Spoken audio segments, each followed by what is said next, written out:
Bom, queridos,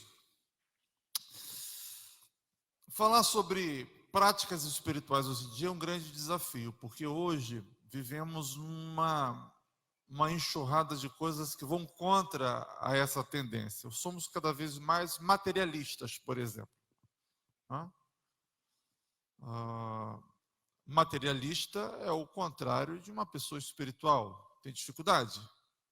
Pessoa agarrada à matéria, a bens materiais, nós usamos, são pessoas que se valorizam mais os bens materiais, é uma gangorra, é uma balança. Se vai valorizar mais uma coisa, vai desvalorizar a que se opõe, que são as coisas relacionadas a Deus. Eu lembro que na década de 80, falo muito da década de 80 porque foi a fase que eu me entendi como gente e me entendi dentro da igreja e percebi essas coisas. Vivíamos uma crise econômica e culto que alegrava os crentes era o culto que falava da segunda vinda de Jesus. Quando falava que Jesus ia voltar, o culto de fogo. Né? Aquela década era uma década transição do regime militar, enfim. Já na década de 90, com a abertura dos portos, com o neoliberalismo, com Fernando Collor de Mello, inaugurando essa nova era, o crescimento do crédito, cartão de crédito, crediário, produtos importados, consumo, o culto perdeu, ou melhor, mudou de tema. O culto de fogo deixou de ser que Jesus iria voltar, e o culto de fogo passou a ser que Deus vai te dar a vitória. E desde então até hoje prevalece essa coisa de que Deus vai te dar vitória. E a vitória que Deus vai te dar é a troca do seu carro, é a casa nova, é o trabalho, essas coisas todas, porque a vitória não está mais no céu, não tá, a vitória está agora aqui na terra. Você vai ser próspero, Deus vai te abençoar, Deus vai te colocar como cabeça, não como cauda, né? Nessas coisas, né? Deus vai fazer com que você empreste para as pessoas e você não vai ter mais que pedir emprestado. E vitória é hoje, a tua vitória é hoje. Aí o fogo cai. Vai ter que ter a voz, né? Se não tiver a voz, ninguém se arrepia. E é isso. Só que a gente não percebeu que a gente se transformou mais do que a cara que o mundo está nos oferecendo. Hoje, na faculdade de ciências sociais, na faculdade de antropologia, sociologia, na faculdade de psicologia, a faculdade qual for, todas as faculdades, quando for estudar a sociedade que precisa estudar, vai falar desses pontos que eu vou falar aqui para vocês. A sociedade ela está cada vez mais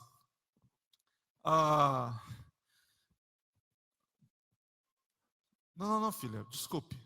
Eu estava querendo mostrar aquela imagenzinha lá. Aquela imagem lá do canto que eu estou sem o meu.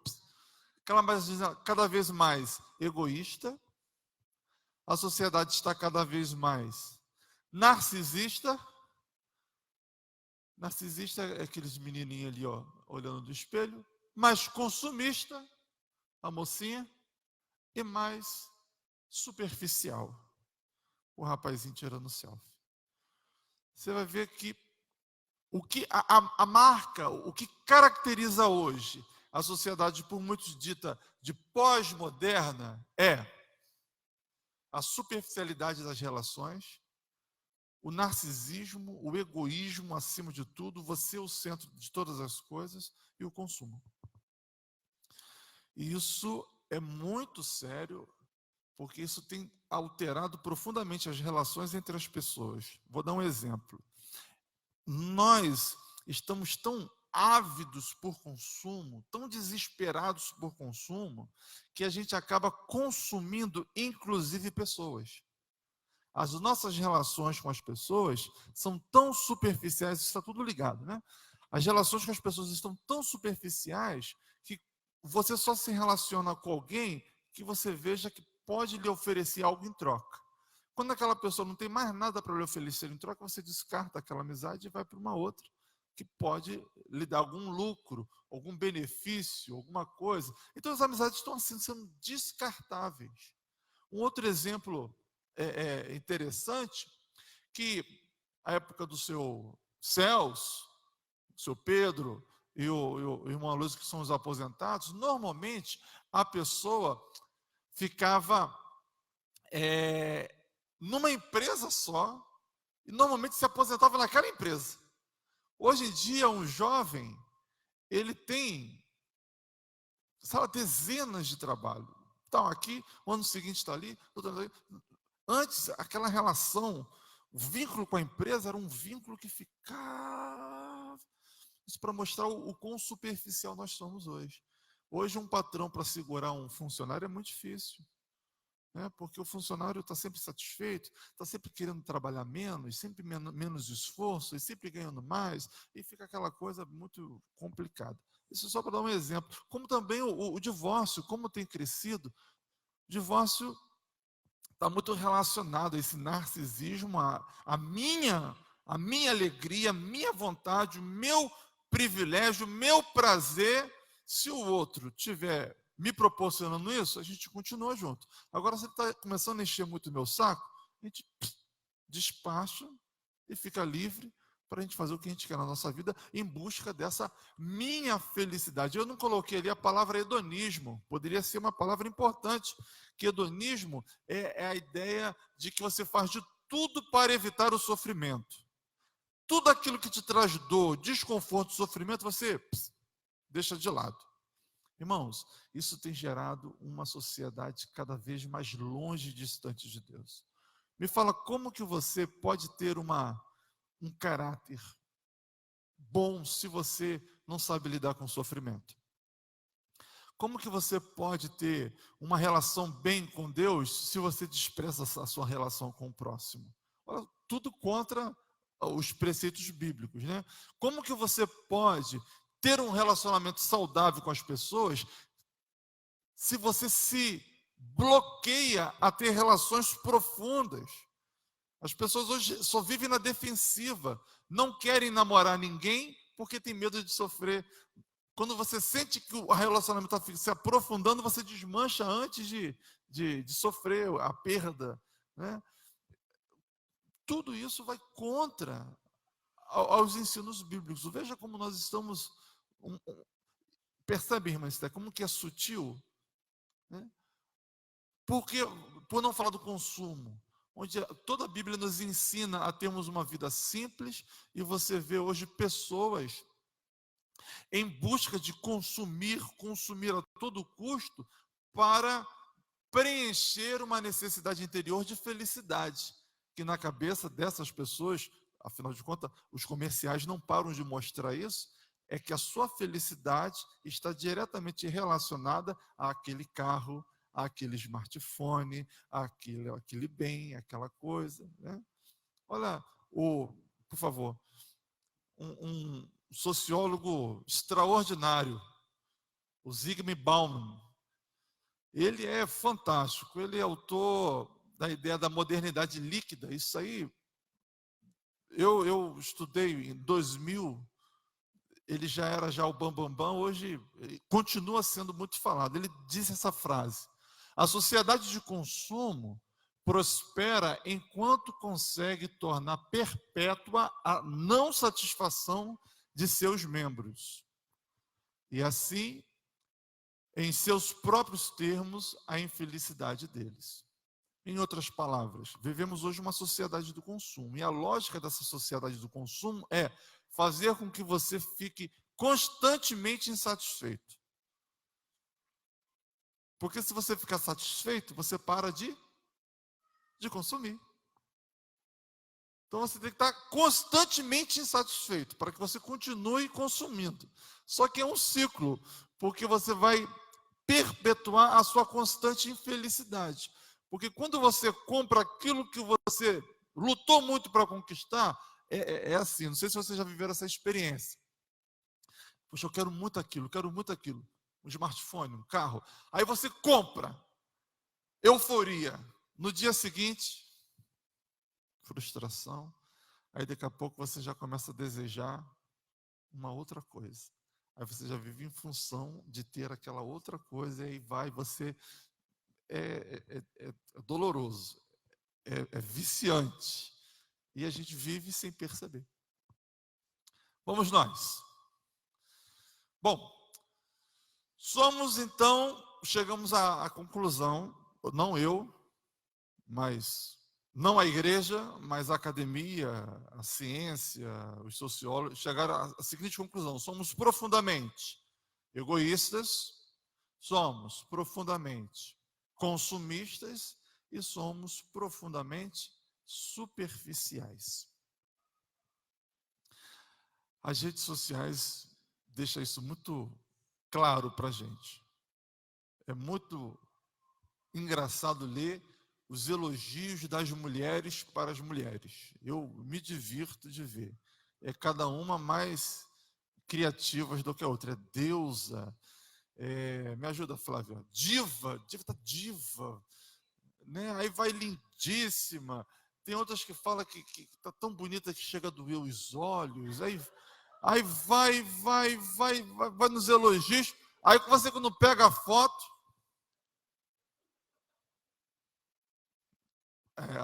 ou o povo está muito gentil, ou a superficialidade está de forma absurda, né?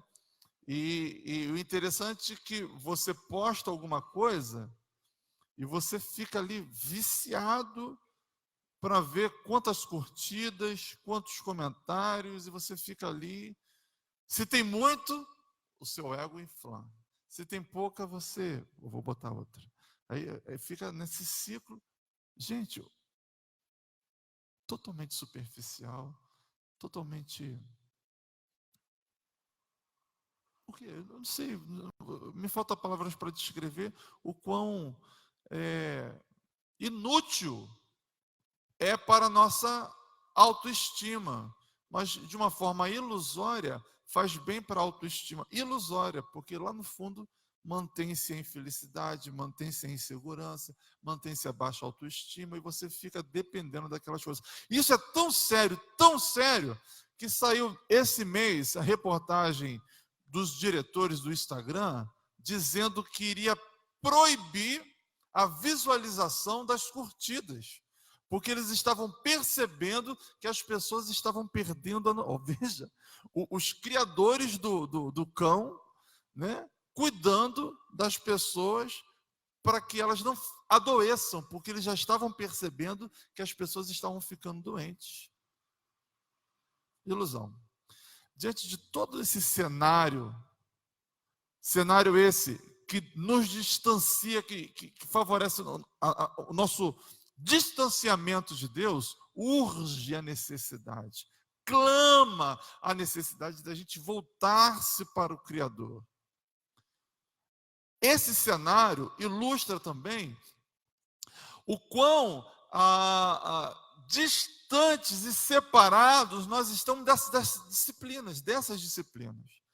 Disciplinas que já não mais fazem parte do nosso cotidiano, não faz mais parte do nosso dia a dia. O jejum, a meditação, a solicitude, a oração, a leitura bíblica, percebam como elas não estão distantes do nosso dia a dia. Nós não sabemos mais jejuar, nós não sabemos mais o que é ter uma vida, a solicitude, não sabemos mais o que é ter a prática da leitura bíblica. Essas coisas estão cada vez mais distantes. E a desculpa é: não temos tempo. A agitação a nossa agenda, nós não temos tempo para essas coisas. No link que foi maravilhoso, aquela questão de que o que damos para Deus é o que sobra do nosso dinheiro, não as primícias do nosso dinheiro. Não é isso que aprendemos no link? Né? Nós damos do que sobra, igual as práticas espirituais. Se sobrar um tempo, a gente lê. Se sobrar um tempo, a gente ora. Se sobrar, a gente dá sobra para Deus. E aí a gente inverte. Obrigado, Deus. A gente inverte a nossa relação com o Criador, o desejo dele para a gente. Hoje, a disciplina que nós iremos falar é a meditação. Eu não coloquei meditação? Hã? Ah, tá, vai mais à frente, né? Antes, as disciplinas espirituais elas são divididas em três partes. A primeira parte são as disciplinas interiores. Nós vamos ver a primeira parte, hoje começar pela meditação, que eu já antecipei. A segunda parte do nosso estudo, nós vamos falar das disciplinas exteriores. E, por fim, nós iremos falar das disciplinas comunitárias. No total, são 13 disciplinas que iremos compartilhar com os irmãos aqui. Tá? E a primeira disciplina, evidentemente, meditação. O que seria meditação? Quando eu falo a palavra meditação, certamente o que vem à sua mente sejam práticas orientais, concordam? Orientais e místicas. Você imagina logo aquelas pessoas, né? Né? Por incrível que pareça, a posição de sentado, a posição das pernas, das mãos, aquilo ali tem tudo um sentido, por incrível que pareça. Há um sentido, há uma coisa saudável nisso. A gente vai ver uma diferenciação, o propósito da meditação oriental mística e o propósito da meditação cristã. Mas a postura, o respirar, aquilo tudo cientificamente faz sentido e é saudável. Hoje, quem não instrui, que não fala, você controlar a sua respiração no momento de ansiedade, né? Respira solta, devagar, né? Isso tudo tem a ver com essa ideia da meditação. Mas vamos lá. Thomas Merton, ele diz o seguinte: a contemplação verdadeira não é um truque psicológico, mas uma graça teológica. Interessante que nós temos o Espírito de Deus, amém? Muitas das coisas que nós vamos falar aqui, você nunca teve conhecimento, ou ciência, ou informação, mas o Espírito Santo te levou a fazer essas coisas. E você, mesmo sem saber, mas guiado por Deus, Deus conduzia você por caminhos de disciplinas espirituais, mesmo sem saber. E eu, lendo, estudando, eu vi como que na minha adolescência, sem conhecimento, o Espírito Santo me ensinava as coisas. E como que a meditação fez parte do meu crescimento espiritual, sem eu perceber, sem eu saber. Talvez o que eu venha falar aqui, você vai menear a cabeça e vai concordar, porque você fez essas coisas movido por essa ação sobrenatural, porque afinal de contas nós não estamos sozinhos. Nós não estamos sozinhos. Deus, ele está conosco, o Espírito Santo está conosco, e isso é garantia de que ele nos livrará de caminhos que porventura venha desagradá-lo. Isso acontece muito quando somos novos convertidos. Mas, à medida que a gente vai emburrecendo, perdoe falar assim, porque esse nosso emburrecimento se dá porque quando você é novo convertido, o que você lia, o que o pastor falava, o que a irmã dizia e você aprendia, você fazia na hora. Mas depois você começa a questionar essas coisas e já começa a relativizar e deixa de cumprir, praticar algumas coisas, aí vai emburrecendo, aí perde o sentido. Mas vamos ver o que a Bíblia fala sobre meditação? O próximo slide fala, por exemplo, o Salmo 119. Você está me acompanhando aí em cima? Diz: como eu amo a tua lei, medito nela o dia inteiro. Afasto os pés de todo o caminho mau para obedecer a tua palavra.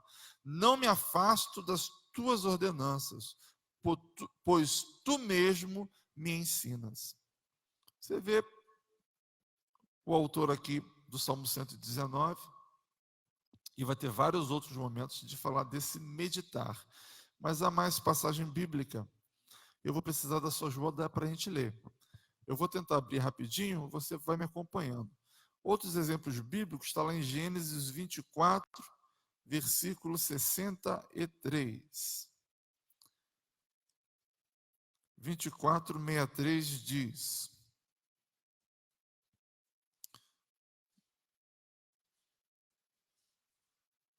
Isaac falando, né? Certa tarde saiu ao campo para meditar. Lá em Gênesis 24, 63, Isaac foi para o campo para meditar. Lá em Salmo 63, versículo 6,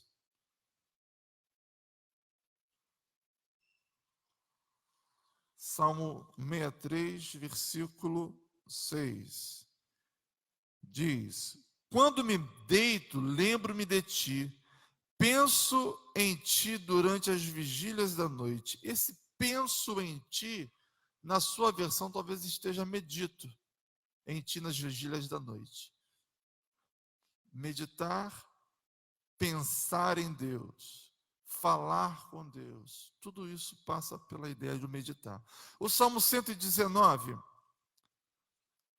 na Bíblia nós temos duas palavras em hebraico que é traduzida por meditar, mas pensar em ti, falar com Deus, são outras possíveis traduções. Então, no Salmo 119, versículo 148, a gente lê: Fico acordado nas vigílias da noite para meditar nas tuas promessas. E por fim, o Salmo 101, Salmo 1, versículo 2, é famoso, né?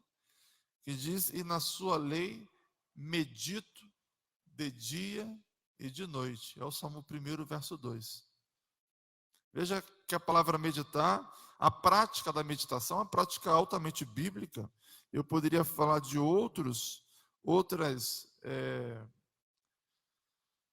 versículos no Novo Testamento, né?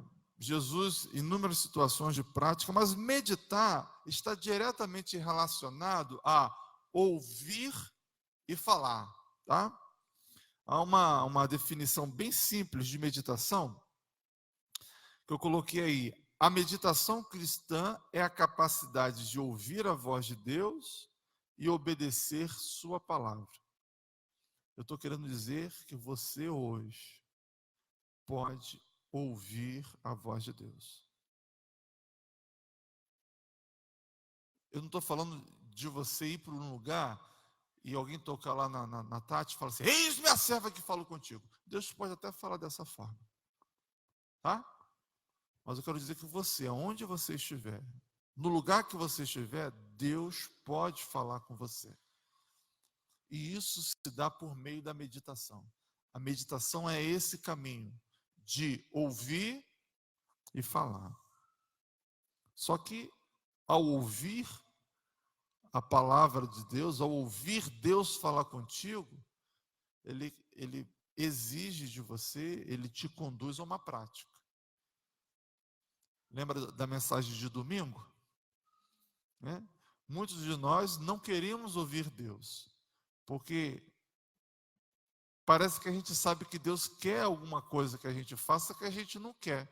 Então a gente prefere andar, não quero ouvir, como que nem uma criança, né? Porque quando a palavra de Deus chega e fala com você, talvez ele diga para fazer aquilo que você não quer fazer, ou ele fala, a sua palavra vem e você não quer entregar aquilo que Deus pede de você. Como nós falamos no domingo, né? Pois bem, em todas as escrituras percebemos o povo de Deus, isso em toda, de Gênesis até Apocalipse, em todas as escrituras percebemos o povo de Deus aprendendo a viver orientado pela voz de Deus e pela obediência à sua palavra.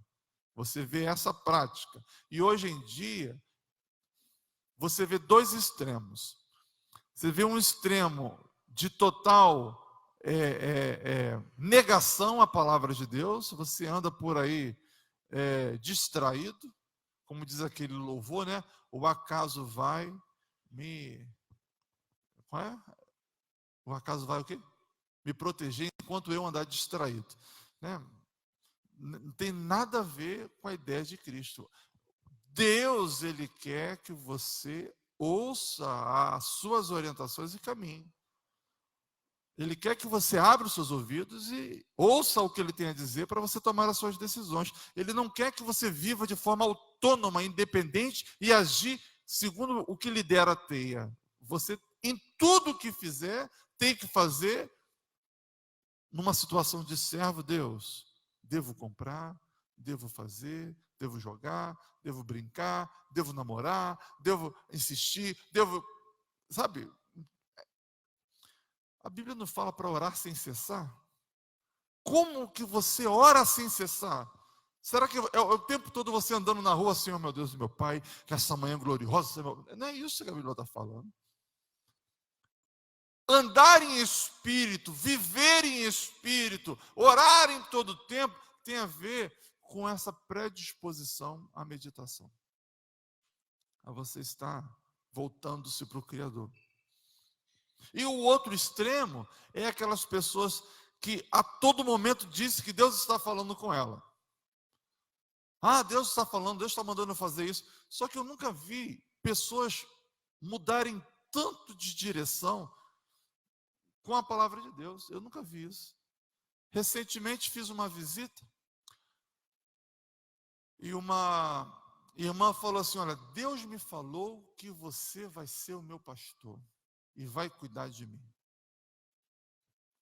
3 meses se passaram, 4 meses se passaram, saiu da igreja, foi para outro lugar. Aí eu fico a me perguntar: mas o que aconteceu?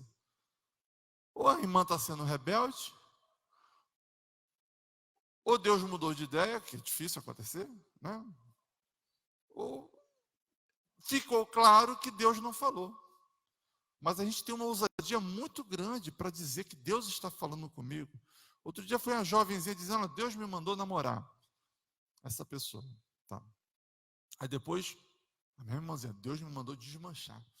Aí, tudo bem. Não volta mais não, tá, filha? Tá. Depois, Deus mandou eu namorar de novo. Pelo amor de Deus. Que negócio é esse de tanto que Deus manda e desmanda assim? Não é dessa forma. Perceba que, como somos tendenciosos, a gente quer jogar para Deus um poder. Não é jogar para Deus. A gente quer buscar em Deus um poder para legitimar os meus desejos. Aí, para que eu não questione os meus desejos, para que eu não questione, ou você não questione a minha palavra, a minha opinião, eu vou dizer para você o seguinte: olha, eu estou sentindo de Deus isso. Aí como que você vai questionar a opinião da outra pessoa? Como que você vai questionar o desejo se ela está dizendo que é Deus que está falando? Só que não tem nada de Deus nisso. Tem o seu coração sendo inclinado para essas coisas. Então são dois extremos. E a meditação nos ajuda a, a, a ouvir direto de Deus. Não é o pastor falando com você, não é o seu pai falando com você, não é a sua mãe falando com você, não é seu marido, é Deus falando com você. Essa é a vontade dele. Somos sacerdotes. Nós temos acesso a Deus. Qual o propósito da meditação? Você sabe? Eu destaquei essa passagem do livro. Fazer com que a realidade das Escrituras seja uma descrição real da vida diária.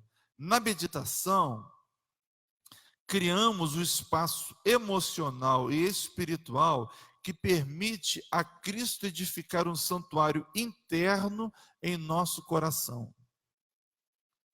Aquela ideia de que você vê nas Escrituras, aquela beleza está aí convosco todos os dias. A gente precisa tirar isso da letra e jogar para o nosso dia a dia, irmãos. Deus está comigo todos os dias. Não tem tantas riquezas, tantas profundidades que a gente vê nas Escrituras que a gente fala, a gente tem que trazer isso, a gente tem que materializar isso. Eu destaquei aquela passagem de Apocalipse 3:20, todos conhecem. Eis que estou à porta e bato. Se alguém ouvir a minha voz e abrir a porta, eu entrarei, cearei com ele e ele comigo. Essa passagem foi falada para crente ou não crente? A nossa cultura, a nossa tradição é para não crente, mas não. A gente que distorceu essa informação. Essa palavra foi dita para a igreja. Lá em Apocalipse, a igreja de... Qual é a igreja? Abre e vê, fala para que eu esqueci o nome da igreja. Apocalipse 3:20. Vê qual era a igreja.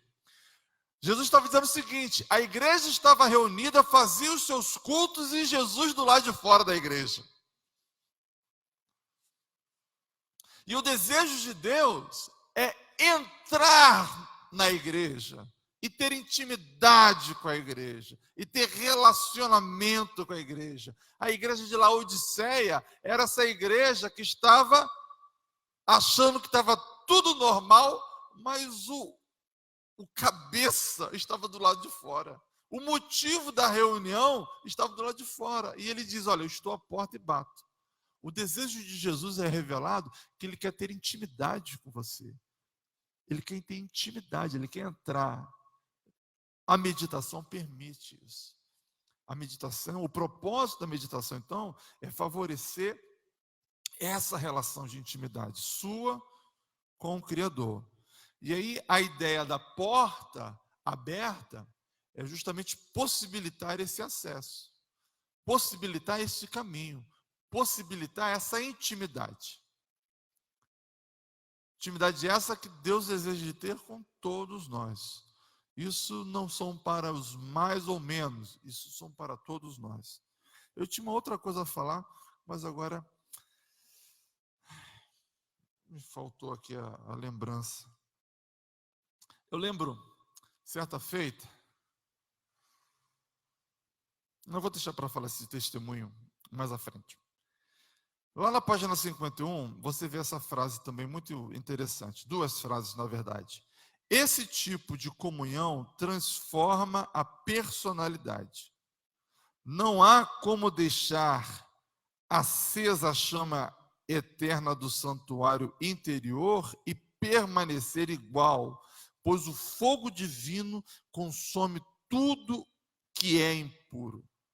A segunda frase: cada vez mais, tudo que estiver dentro de nós irá girar como um ponteiro, indicando o polo norte do Espírito. Dá para entender essas frases? Quando vocês não entenderem, por favor, vocês sinalizam que eu volto e explico. Então, a primeira diz que quando eu tenho essa relação com Deus restaurada, essa meditação, ela faz sentido, tudo de ruim que está em mim, o fogo do Espírito Santo, como se eu fosse o altar, o fogo irá consumir todas as impurezas e irá transformar o nosso caráter. É aí que você vê pessoas convertidas e pessoas convencidas. Porque quando eu tenho essa relação com Deus, de intimidade com Deus, o meu ser é transformado. Pessoas que estão 1, 2, 3, 5, 10, 15 anos na igreja e continuam da mesma forma, essas pessoas estão como a igreja de Laodiceia. Ainda não ouviram o bater da porta do Senhor, querendo entrar, cear com Ele. Porque quando Ele entra, tudo o que está ruim sai de dentro da gente. É revelado. Nessa ideia, quando a luz chega no ambiente escuro, se eu estou no banho escuro, eu não vejo quase nada. Agora, entrou a luz, eu começo a ver, inclusive as sujeiras do lugar, a poeira, o encardido, seja lá o que for. Joia. Seguindo. Quais são as concepções errôneas que nós temos em relação à meditação? A primeira, eu já apontei no início, é que na meditação oriental, a ideia, a essência é uma tentativa de esvaziar a mente. Esse é o principal discurso. Você precisa esvaziar a sua mente. Esvazia. E quando você chegar a um total esvaziamento, você alcança o nirvana. É completamente oposto da meditação cristã. Já na meditação cristã, é uma tentativa de preenchimento da mente. E esse preenchimento evidentemente, porque nós buscamos a Deus, buscamos a Jesus, a voz do Senhor. Né? Então, é um esvaziar, não por si só, mas é um esvaziamento para que imediatamente o Espírito Santo, a vontade de Deus se revele, a presença de Deus preencha o espaço. Joia? Está dando para dormir ou está dando para prestar atenção? As duas coisas. Isso é Chaves, né? Que fala.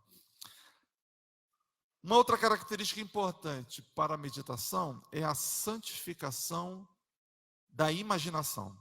Nós precisamos santificar a nossa imaginação. A ideia da imaginação está muito presente na oração. Lembra da fé? A certeza das coisas que não se veem, né? É imaginação.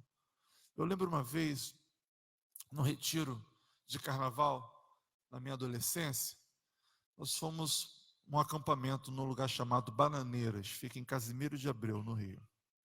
E lá acampados nós fomos buscar a Deus no monte, de noite. E estávamos num grupo de 8 pessoas, 7 pessoas, eu não sei se Luciana estava nesse grupo. E aí, demos as mãos e fomos orar. E ali eu conduzindo a oração, eu falei assim, irmãos, vamos chegar até a sala do trono. Vamos imaginar diante de nós agora um grande trono branco. Aí comecei a Deus orando, me levando ali, me conduzindo. Vamos imaginar. Aí comecei a descrever uma série de coisas e de repente eu não aguentei, porque ficou tão real o que eu estava ali imaginando diante de Deus, diante do Todo-Poderoso. Eu não aguentei cair de joelhos. Tamanha foi a minha contrição. E eu ali, Deus nos visitando, e pessoas foram batizadas com o Espírito Santo ali, começaram a falar em línguas, aquela coisa maravilhosa acontecendo, aquela glória. Quando eu abro os olhos assim, eu vejo que um amigo também não tinha aguentado tamanha presença, também caiu de joelhos, né? A imaginação, quando ela é santificada, ela nos leva a esse quebrantamento, a essa situação de humilhação, de prostração, de entrega tamanha, que a nossa imaginação precisa, e ela tem um papel fundamental na meditação. Ela consegue trazer imagens fundamentais que te leva e te conduz a falar, a orar, a buscar. Isso é fundamental. Olha que frase interessante.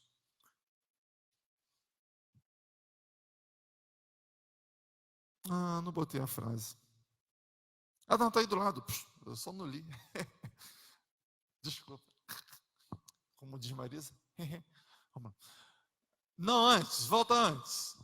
Aí, ó, Deus nos dotou com a imaginação. E na qualidade de Senhor da criação, Ele tem poder para redimi-la.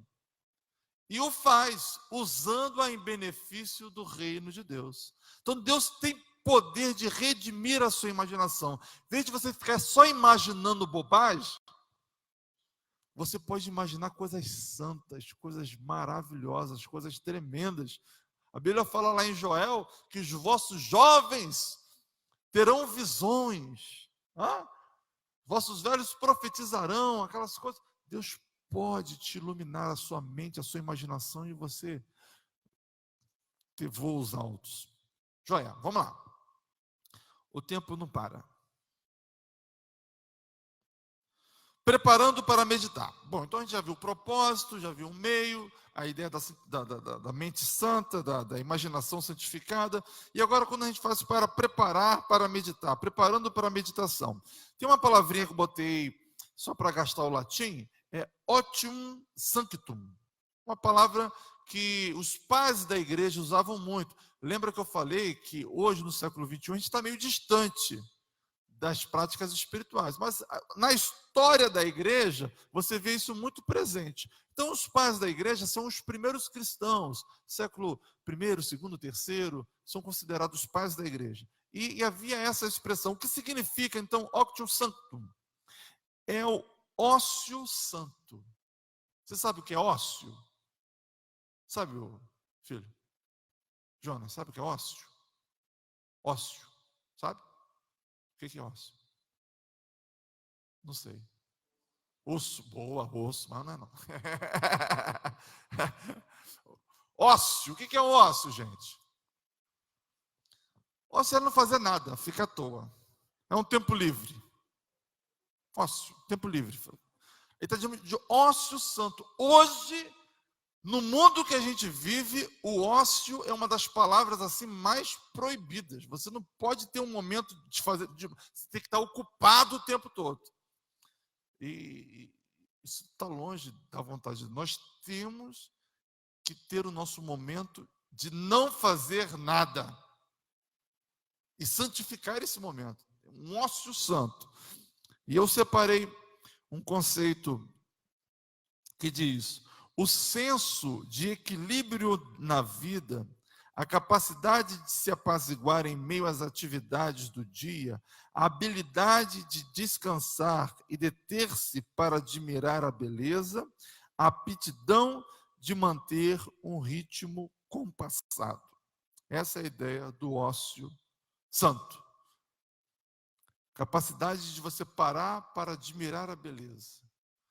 Vão te chamar de vagabundo. Você parar para ficar respirando sem fazer, vai te chamar de preguiçoso, né? Porque a agitação do dia a dia não nos permite isso. Mas isso é necessário. Quantas vezes Jesus se retirou para ficar sozinho?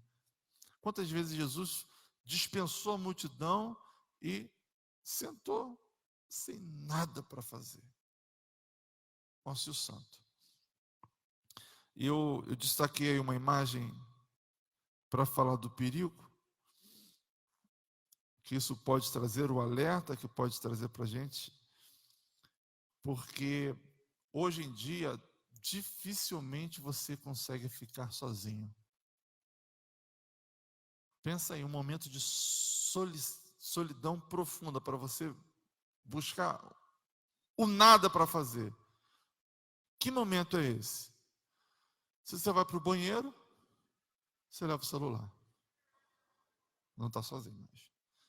Você vai dormir, você leva o celular. Também não está mais sozinho. Você vai... Me ajuda, irmão. Se você vai a refeição, aquele momento de você ficar na mesa sozinho, você não tem mais. Você está na frente da televisão ou está com o celular.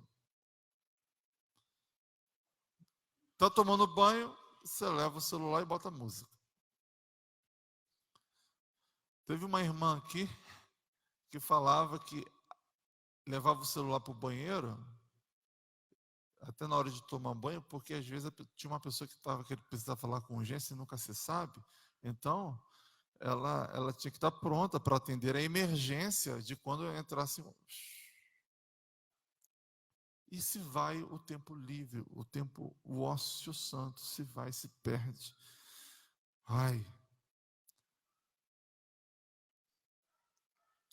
O que a gente precisa fazer? A gente precisa encontrar um lugar. Primeira coisa. Estamos falando de... Qual é o assunto? Meditação. E para a gente meditar, a gente precisa de um lugar. E esse lugar tem que ser o quê? Um lugar silencioso. Aonde na sua casa é esse lugar silencioso?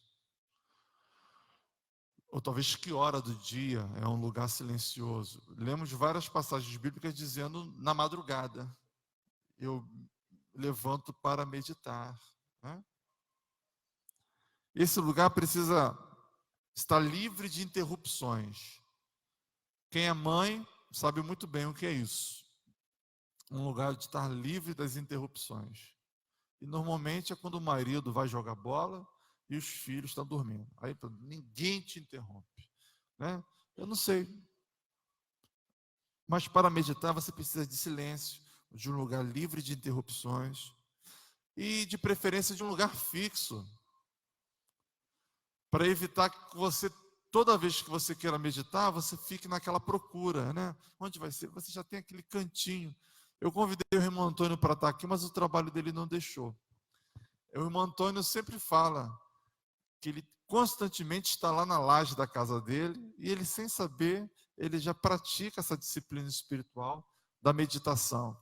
E eu, na minha adolescência, também não sabia. Eu sempre estava no monte, orando. E logo buscava ir ao monte sozinho. Lembro de uma angústia profunda. Adolescente tem angústia profunda. E a minha angústia profunda era de um amor não correspondido.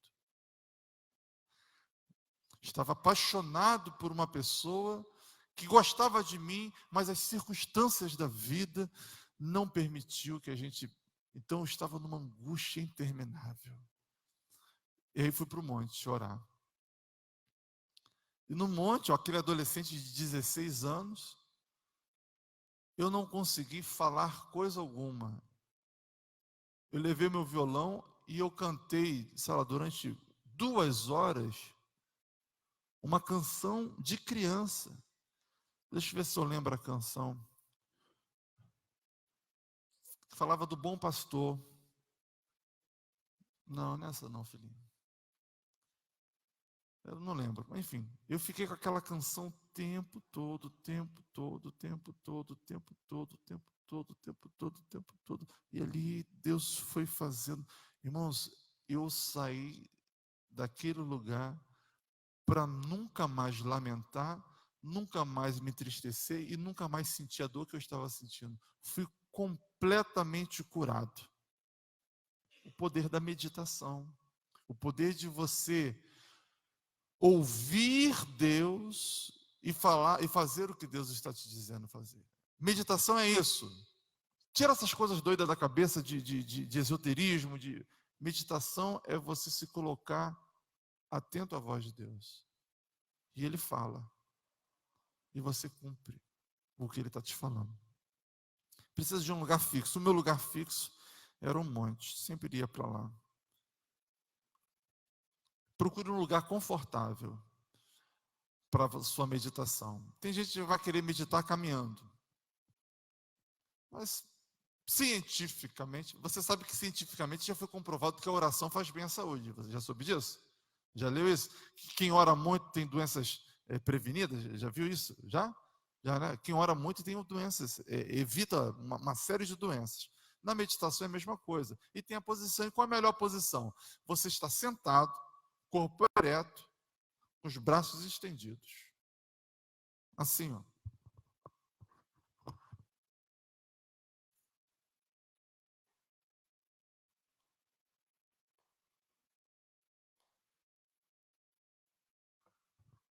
E ali você medita. E ali você tem o seu momento confortável. Seguindo, eu estou acabando, irmãos. Formas de meditação são 4 ou 3, e aqui finaliza a minha palavra. A primeira forma de meditação é nas Escrituras. Assim como você, aí Dietrich Bonhoeffer, esse foi um homem de Deus, um teólogo durante o regime de Hitler. Ele foi assassinado por não se render às ideias de Hitler. Foi um mártir da fé. E tudo que você ouvir falar desse nome difícil de pronunciar é coisa boa. E ele diz o seguinte: assim como você não analisa as palavras de alguém que você ama, mas as aceita como lhes são ditas, aceite a palavra das Escrituras e guarde-as no coração, como fez Maria. É isso. Isso é meditação. Bonito, né? Quantos de nós, ao ouvir a palavra de Deus, o que faz logo? Mas Senhor, não, não é possível, isso é de mim mesmo. Não. Deus falou, recebe, aceita e faz, e pratica. Meditação através das Escrituras. Eu tive um momento na minha vida que eu fiquei 3 semanas, também sem entender, sem ter consciência. Foi o que o Espírito me levou. E eu fiquei 3 semanas com um versículo da palavra de Deus. O versículo era: mas alegrai-vos o fato de passar por diversas provações. Só isso. Alegrai-vos no fato de passar por diversas provações. Eu fiquei 3 semanas com isso na minha mente, eu meditando. Alegrai-vos o fato. Isso é meditação. Meditar na palavra não é você pegar textos longos, é você pegar uma expressão, um versículo bíblico e ficar naquilo ali, ó. minutos, horas, lendo, relendo, relendo, relendo. E ali Deus vai te dando um entendimento, uma clareza, e eu ficava: alegrai-vos no fato de passar por diversas provações. E Deus foi me enchendo, foi me enchendo. E de fato foram dias muito difíceis que se seguiram. Segundo forma de meditar, aí tem duas palavras que não é do nosso dia a dia, porque a gente não pratica mais, mas isso foi muito comum na Idade Média e no século XIX com os Quakers, que é recopilação. Na Idade Média falava isso, e os Quakers falavam convergência. E os congregacionais são meios desses Quakers. Quakers eram um grupo de pessoas, cristãos, que tinham uma devoção. Daí vieram os puritanos, dos Quakers. Bom, então, o que seria convergência ou recompilação? É um momento de aquietar-se, de entrar no silêncio e permitir-se voltar para o mais profundo de si mesmo. Você faz um silêncio e você vai entrando, vai entrando, vai entrando. Se eu fizesse aqui 1 minuto, 3 minutos de silêncio, você já percebeu como que o silêncio incomoda? Já tiveram essa sensação?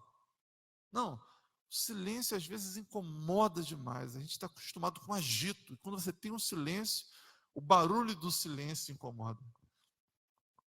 E há uma necessidade. Eu quero ler rapidamente. Eu me planejei hoje mal. O tempo está indo, mas falta 2 para acabar.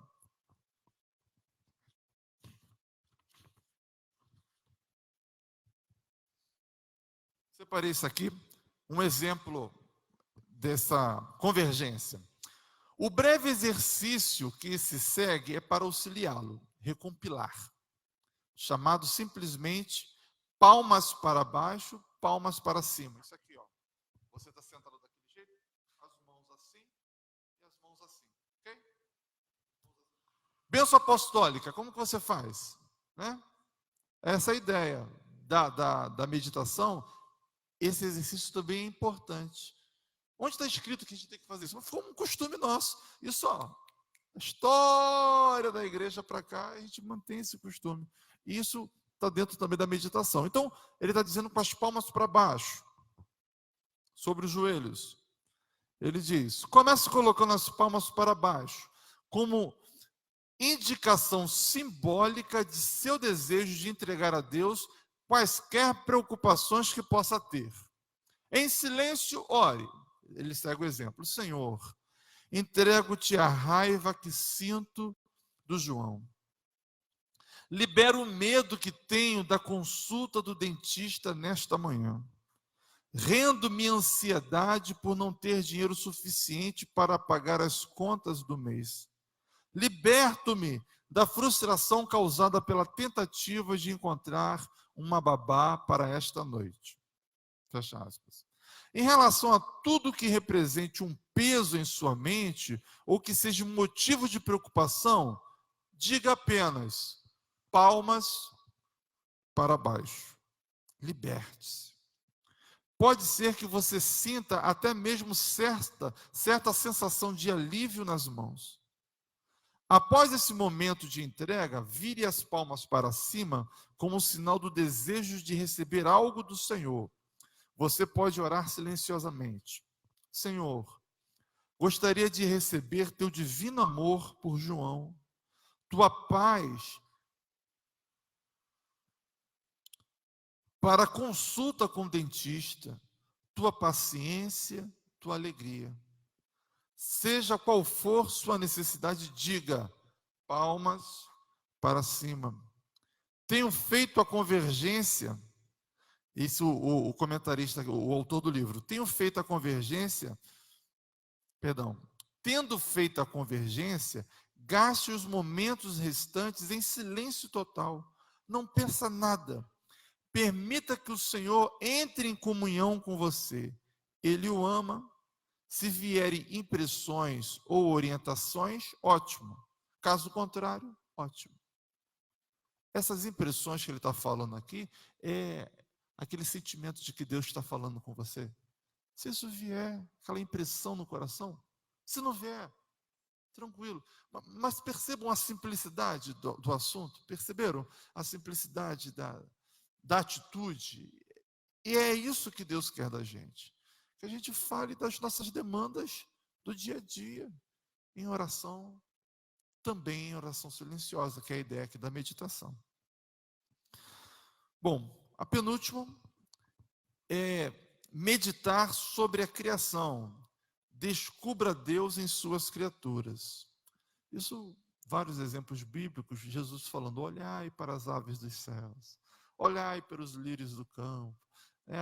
Salmos vai dizer que a natureza, que a glória do Senhor é manifesta através da... Então, é importante, às vezes, você ter esse momento de meditação, olhando para as coisas que Deus fez e ver Deus nelas. E, por fim, meditar sobre os fatos do nosso tempo, do nosso dia a dia. E aí eu não apaguei o texto embaixo, o texto está errado, me perdoe. No nosso dia a dia, você também tem como meditar, é o contrário do anterior. O anterior, você medita nas naturezas, na natureza. E esse agora, o quarto e último, diz para nós meditarmos no que está acontecendo ao nosso redor. Que dá para a gente perceber o agir de Deus, o manifestar do Senhor, é aquele livramento, é aquela atitude gentil do médico, é aquela porta que se abriu. A gente está meditando no que Deus está fazendo. Do nada uma irmã ligar para mim e me dizer uma palavra de carinho, a outra me oferecer ajuda, e do nada receber, sabe, essas coisas que acontecem no nosso dia a dia, medite, veja Deus nessas coisas. Finalizo com essa imagem, irmãos, para chamar a sua atenção. O que eu quero chamar a sua atenção? Isso é o fenômeno Pirapora. Pirapora não, Piracema. O que isso tem a ver com o que a gente está falando? A prática da meditação exige um esforço muito grande, porque você está indo num sentido contrário a tudo que é TV, filhos, trabalho, estudo, família, tudo nos leva para o contrário. E para você exercer essa disciplina espiritual, você tem que se esforçar no sentido contrário. As primeiras tentativas podem ser assim, talvez sem muito peso, sem muito, e você achar que não está funcionando, não está dando certo. Não pense assim. É o início. O João Pedro, quando começou a ir para a academia, ele não conseguia levantar 2 quilos, né, no bíceps dele. Ele não conseguia. 2 quilos. Agora o menino já está levantando 20 quilos, ó, com tranquilidade. Entendeu? Ele poderia desanimar com aqueles 2 quilos ali chegando aí. Mas não, é assim a meditação. Talvez a gente não consiga ter os resultados esperados nas primeiras práticas, mas insista, insista, busque, caminhe, e assim vai dar certo. Senhor, Deus perdoe, Senhor, que até para falar uma palestra sobre meditação, que exige calma, eu estou aqui correndo, preocupado com a hora, Senhor. Como somos dependentes da Tua direção, da Sua sabedoria. Deus, não permita-nos sermos oprimidos pelo relógio, Senhor. Não permita-nos sermos escravos do tempo, Senhor. Ajuda-nos a enxergarmos a Tua vontade para além do cronos, para além do tempo que nos oprime, Senhor. Nos ajuda, Senhor, a fazermos energeticamente, de forma aquela forma, Senhor, intensa, proposital, enérgica, a fazermos tempo de silêncio, tempo de quietude, tempo de meditação. Dá-nos gana, Senhor, para alcançarmos e buscarmos isso, Senhor. Ajuda-nos a nos libertar do celular, das redes sociais. Ajuda-nos que a gente não consegue ficar sem ver. Me ajuda, Senhor. Precisamos voltar-nos para o Senhor, Deus. Precisamos aprender a ouvir a Tua voz novamente, Deus. Precisamos ter comunhão e intimidade contigo a tal ponto de o Senhor transformar o nosso caráter, transformar as nossas ações. Nos ajuda, Senhor. Nos ajuda, Espírito Santo. É o nosso desejo, Pai, e oração. Em nome de Jesus. Amém. Deus te abençoe. Por